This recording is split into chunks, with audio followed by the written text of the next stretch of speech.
Supernatural Season 5. It is deemed the peak season of that show. If you look at anybody's tier list, it's normally at the top and called the last great season of the show, with Season 6 and 7 essentially being the start of the downfall for Supernatural. But is that really true? Is the Sarah Gamble era actually that bad? Well, the seasons she showrun for, they do not feel fundamentally different to the ones that came before it. The serialization of these two seasons feels new and different as they stray away from hell and go more towards the monsters and beasts side of things. They always dealt with werewolves and vampires, but they were never integral to the seasonal story, which allows for a smooth transition into this new direction. Despite having a very clear ending in Season 5, Season 6 nicely eases the viewer as well as Sam and Dean back into the show. Having Dean have to juggle his life with Lisa and Ben and his fear of his hunting past harming them. It just feels real and authentic and works narratively from a character standpoint, as it feels like a natural progression from where he was before. Mixing that with the mystery of the Winchesters' grandfather coming back, Samuel, and Sam also losing his soul, the season really allows you to think about what's going on again and brings back that mystery to the show, which I personally felt Season 5 lacked, as you knew what was going on all the time and it was just a matter of time before Lucifer had a face-off with the Winchesters. I like Balthazar in Season 6, but for the most part the Angel storyline of things, it is pretty weak. As we follow Sam and Dean on Earth,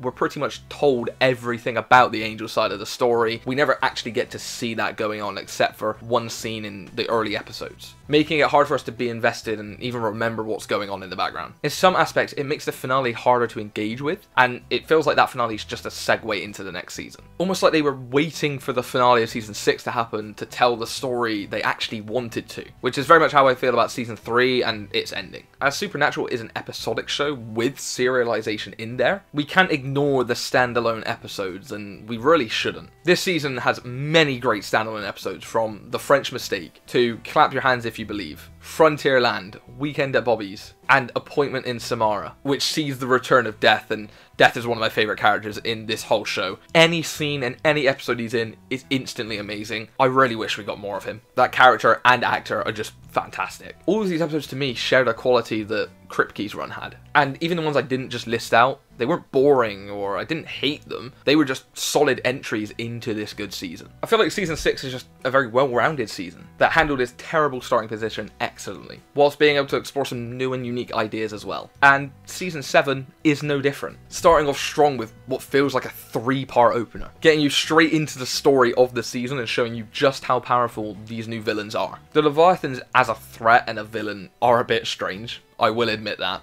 I mean, their goal is to dominate the world, turning into essentially a human production factory just so they can eat people all the time. Like, do they not have anything better to do? Do they not do anything but eat people? The story we are given with them this season is solid. I love the tension caused by having Sam see Lucifer throughout the season, whilst all 3 of our main characters are on the run from the Leviathan, not being able to use their normal resources or return home at any point. It creates some stakes that we haven't really seen since Season 2. This causes the main characters to be distracted with survival in these smaller cases long enough that the villains can set up and be all powerful by the mid-season without them even realizing, and because of that it doesn't feel unnatural that they've rose to this power. I love Bobby in this show, and having him killed off by the main villain in the middle of a season is absolutely crazy, but doing that before we even know of their plan, when he's the research guy and the guy who essentially solves most of the cases anyway, that just furthers this tension and excitement for what's to come, as the Winchesters don't have anywhere to go or anyone to get advice from for the situation they're currently in. I will say, the Bobby replacement of Frank though was incredible this season, and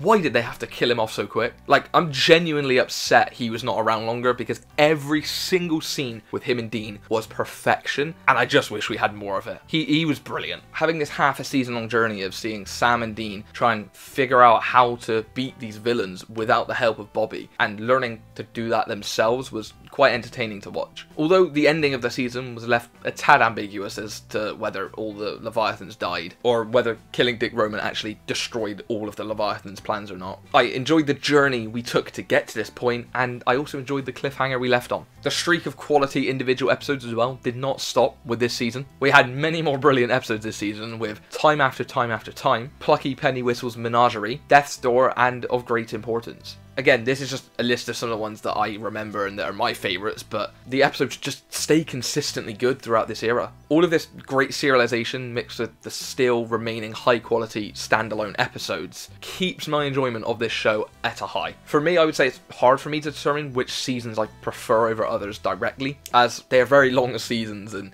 there's many components that go into it. But I can wholeheartedly say my love for this show did not end after season 5, and it in fact only grew. After Kripke left, I think that Sarah Gamble actually did a great job at taking over and maintaining the success and brilliance of the show. The direction it took story-wise was new and unique, but it was a necessary and fresh change that bettered the show because of it. It kept what made the show great and only added to it in a way that positively affected this world. And as an era of the show, I love that that happened. Which is why I firmly believe that season 6 and 7 and the Sarah Gamble era of this show was not the start of the end, but instead just a continuation of the greatness that is Supernatural.